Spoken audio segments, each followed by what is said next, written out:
اعوذ باللہ من الشیطان الرجیم بسم اللہ الرحمن الرحیم۔ ایم ایس نیوز HD5 کی ناظرین السلام علیکم۔ امید ہے آپ لوگ سب خیریت سے ہوں گے۔ آج کا ہمارا مین ٹاپک 3 ہوں گے۔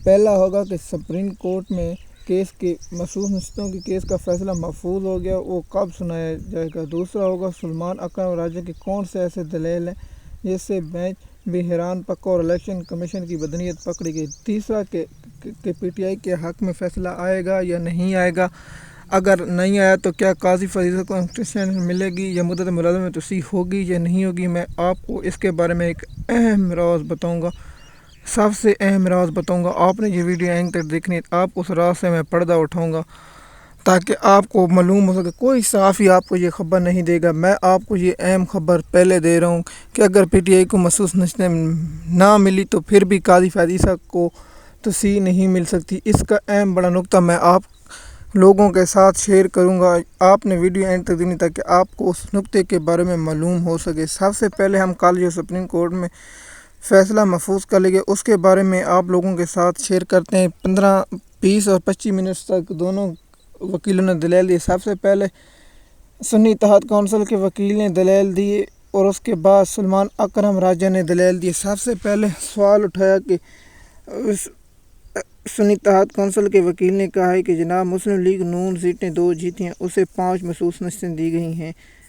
2 سیٹیں جیتی ہیں، اسے 5 دی گئی ہیں، جس پر جیسے قاضی فریضہ نے کہا کہ آپ 2 نے تو پھر کوئی 0 سیٹ جیتی، آپ کو 0 ملنی چاہیے۔ اس کا مطلب ہے قاضی فریضہ مکمل طور پر PTI کے مخالف ہو چکا ہے، مکمل طور پر۔ آج تک آپ دیکھ لیں جتنی بھی سماعتیں ہوئی ہیں، میں حیران ہوں، دنیا کا کوئی ایسا چیف جسٹس بھی نہیں ہوگا تاریخ میں دشمن قتل کے کیس، جیسے کہ قتل کا کیس بھی چلو تو ایسا کوئی بھی کیس نہ ہو جس نے ایک ریمارکس بھی اس پارٹی کے حق میں دیا۔ میں نے قاضی فریضہ کے 10 کیس دیکھے جو PTI کے، ایک بھی آج تک قاضی فریضہ نے PTI کے حق میں دلیل نہیں دی اور ایک ہی ریمارکس نہیں دیا۔ جب بھی PTI کے خلاف آتا ہے ایسے آ جاتا ہے جیسے کوئی بجلی کا بل دے کر، مزدور کے گھر بجلی کا بل دے کر آ جاتا ہے غصہ، اسی طرح قاضی فریضہ کو PTI کی طرح دیکھ کر آ جاتا ہے۔ سب سے پہلے یہ نقطہ آپ کو نوٹ کرنا چاہیے کہ قاضی فریضہ PTI کے ہر کیس میں بینچ میں بیٹھ جاتا ہے اور جب تک مخصوص نشستیں نہیں کا فیصلہ آتا ہے اس وقت تک PTI اس کے خلاف ریفرنس دائر نہیں کرے۔ اس پر ایک ہم الگ ویلاگ بنائیں گے، کیا PTI قاضی فریضہ کے خلاف ریفرنس دائر کر رہی ہے یا نہیں کر رہی ہے، اس پر ہم الگ ویلاگ بنائیں گے اور آپ لوگوں کے ساتھ انفارمیشن شیئر کر دیں گے۔ اور آپ لوگ سوچ رہے ہوں گے کہ یہ مخصوص نشستوں کا فیصلہ کب آئے گا۔ سب سے پہلے یہ ایک اور آپ میری بات نوٹ کر لیں، قاضی فریضہ کے پاس اگر اکثریت ہوتی تو کل ہی فیصلہ سنا دیتے، لیکن قاضی فریضہ آخری چانس ہے۔ ابھی تک تو جب تک میں ویڈیو ریکارڈ کروں کال لسٹ جاری نہیں ہوا، سپریم کورٹ کا فیصلہ آج آنے کا امکان نہیں ہے۔ آپ سوچ رہے ہوں گے کہ 5 دن بعد تو سپریم کورٹ کے ججوں کی چھٹی ہو جانی، مثال کے طور پر جمعے کے روز تک فیصلہ ہونے کے امکان ہے۔ اگر نہیں ہوگا تو پھر 1 ماہ لگا جائے گا، 1 ماہ گزر جائے گا، جس میں 1 مہینہ ہوگا۔ کیا قاضی فریضہ 1 مہینے بعد فیصلہ دے گا یا نہیں، اس پر بھی اہم نقطہ ہے۔ میرا سب سے بڑا نقطہ ہے کہ قاضی فریضہ کو کل مختصر فیصلہ جاری کر دینا چاہیے۔ اس کے بعد کیا وکیل آج فیصلہ محفوظ یا کسی وقت بھی کال لسٹ جاری ہو سکتا ہے یا نہیں، یا کل کے لیے کال لسٹ جاری ہو سکتا ہے یا نہیں۔ ہم آپ کو جب بھی کال لسٹ سپریم کورٹ کے فیصلے کا جاری ہوگا ہم آپ کے ساتھ انفارمیشن شیئر کر دیں گے اور سب سے پہلے آپ لوگوں تک انفارمیشن پہنچائیں گے قاضی فریضہ نے کل فیصلہ کیوں نہیں سنایا اور کب تک کال لسٹ جاری کر دیا جائے گا۔ اور آپ لوگوں کو ایک بات اور انفارمیشن دوں کہ قاضی فریضہ جس طرح مثال کے طور پر فیصلہ کس طرح ہوتا ہے، 2 جج فیصلہ لکھتے ہیں، ایک جج جب بیٹھتے ہیں 13 جج ہیں تو 13 جج میں ہوگا جس کے پاس 7 ججوں کی اکثریت ہوگی فیصلہ وہی ہوگا، جس کے پاس 6 ہوگا وہ اقلیت کا فیصلہ ہوگا۔ مثال کے طور پر جیسے قاضی فریضہ کے پاس 7 جج ہوں گے تو وہ اکثریت کا فیصلہ ہوگا۔ اگر جسٹس رحمت اللہ یا جسٹس منصور علی شاہ فیصلہ لکھتے ہیں، ان کے پاس 7 ججوں کی ہوگی تو وہ اکثریت کا فیصلہ ہوگا۔ اس لیے یہ فیصلہ محفوظ کر لے گیا۔ فیصلہ کب تک سنایا جائے گا؟ جب تک کال لسٹ نہیں آ جاتی۔ کال لسٹ آ جاتی تو فیصلہ میں حیران ہوں، کل قاضی فریضہ فیصلہ سنا سکتے تھے 4 اور 5 بجے کے درمیان، لیکن فیصلہ نہیں سنایا گیا اور عدالتی عملے نے بتایا کہ فیصلہ بعد میں سنایا جائے گا اور کال لسٹ جاری کیا جائے گا۔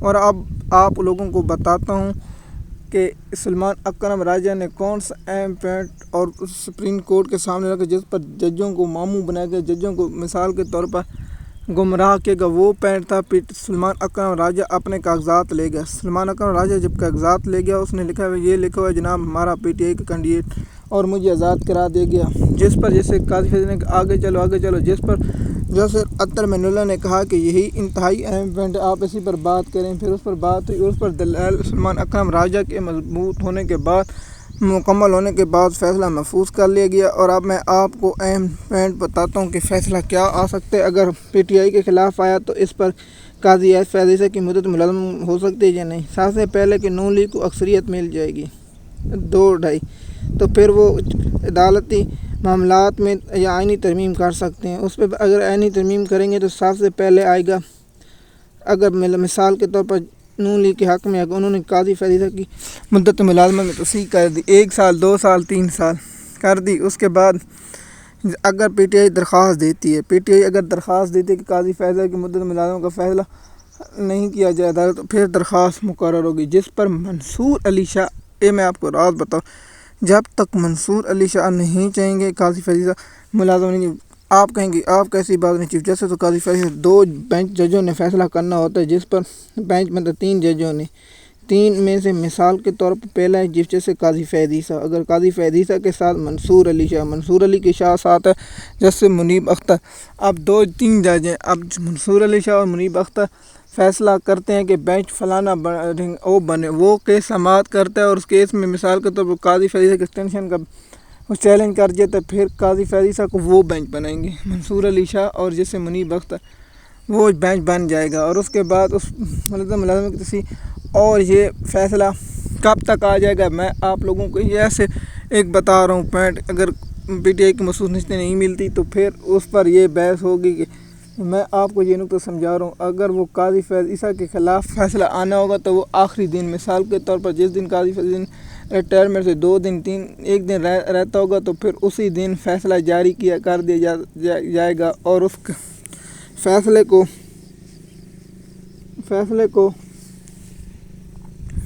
فیصلہ آ جائے گا۔ مثال کے طور پر قاضی فیض 2 دن ریٹائرمنٹ سے رہتے ہیں، اس دن فیصلہ کی قاضی فیض کی مدت ملازم کا فیصلہ کی ترمیم کو قلمدم کرا دیا گیا سپریم کورٹ کی طرف سے، اور نیا چیف جسٹس بنے گا۔ مثال کے طور پر اب انٹر کورٹ اپیل ہونی ہوگی، انٹر کورٹ اپیل آنے سے پہلے جیسے منصور علی شاہ چیف جسٹس بن جائے گا، تو پھر آپ کو یہ میں اہم راز جب تک جسٹس منصور علی شاہ نہیں چاہیں گے تو چیف جسٹس قاضی فیض عیسیٰ کی مدت ملازمت میں توسیع نہیں ہو سکتی۔ سب سے بڑا نقطہ، جسٹس منصور علی شاہ چاہیں گے تو مدت ملازمت میں توسیع ہوگی، اگر نہیں چاہیں گے تو مدت ملازمت میں توسیع نہیں ہوگی، کیونکہ میں نے آپ کو اس پر میں ایک الگ ویلاگ بناؤں گا آپ لوگوں کے ساتھ، جب فیصلہ آ جائے گا پی ٹی آئی کے حق میں آئے گا یا نہیں آئے گا، اس پر میں آپ لوگوں کو تفصیلات کے ساتھ شیئر کروں تاکہ آپ لوگوں تک مکمل انفارمیشن ملتی رہے اور ہم آپ لوگوں کے ساتھ آگاہی کرتے رہیں گے۔ اگر آپ ہمارے چینل پر نئے ہیں تو ہم آپ سے درخواست کرتے ہیں ویڈیو کو مکمل دیکھا کریں اور چینل کو سبسکرائب کریں۔ شکریہ۔